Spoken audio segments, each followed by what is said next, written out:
Hey, welcome back to Brighter Rays. This week we're looking at Colossians 4. Today is verse 6, talking about speaking. How do we speak as Christians? And Paul's given us a few things here at the end of this letter to kind of help us to remember what he's already talked about, really. This is not something that he hasn't covered already, but just giving a few more little extra hints, hope that we would follow through. That's what he's hoping with the Colossians, that they would act appropriately, and I think he probably had the same hopes for everyone who followed after him. That includes us. So we're talking about speaking with grace and salt. So speaking is the last exhortation on our list, and we're to do it with grace and seasoned with salt. When we speak, we should speak in truth, faithfulness, sincerity, without lying or flattery. It should be consistent with the grace that we have received from Christ. Though our speech be not always of grace, it be always with grace. Though our speech be not always of grace, it must be always with grace. That's a quote from R. I was looking up, who's R? I don't know. It says, I found the quote, and I'm like, well, it just says R. Well, I guess you're supposed to know who R is. Maybe somewhere else in the book it said R, but I'll give it to R. R said that. But this is actually the way that Jesus spoke. If you look at Luke 4:22, and all spoke well of him and marveled at the gracious words that were coming from his mouth. So even though he may not be talking about grace all the time, he was speaking graciously. If graciousness is the sweetness, then our speech is to be savory as well.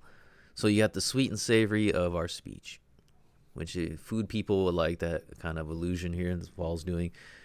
So sweetness is the grace. And then we're supposed to have it seasoned also with salt. So it's salty, sweet. Salt preserves from corruption and gives taste to things that are not palatable. Burkitt said that our speech must be seasoned, one, with salt of truth, and two, with the salt of wisdom and prudence. The people had wondered of old at the gracious words which came out of Christ's mouth. And we may justly wonder at the graceless words which come out of the mouths of many that are called Christians. So he's pointing out the fact that, Christ spoke that way, but do we speak that way? Do we have sweetness and saltiness in our speech? Or is it just, bitter like a lemon? Are we just mean and nasty people? Is there that graciousness that even those who don't like what you're saying are marveled at the graciousness by which you speak? Now, there's some men of God that I've seen that have done this, and it's amazing. They are just tearing people apart, but yet they do so in a manner that's gracious.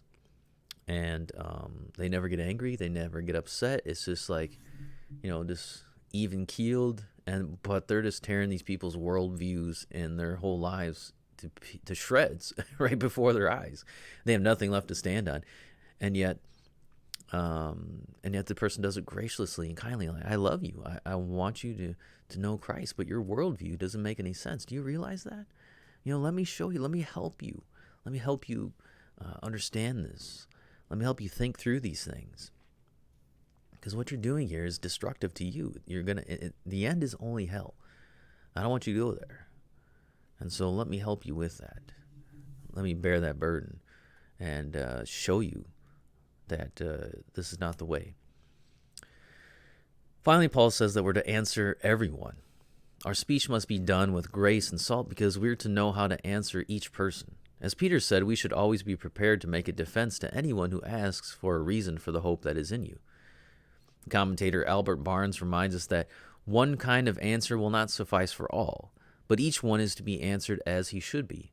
Therefore, the necessity of the grace and of the salt.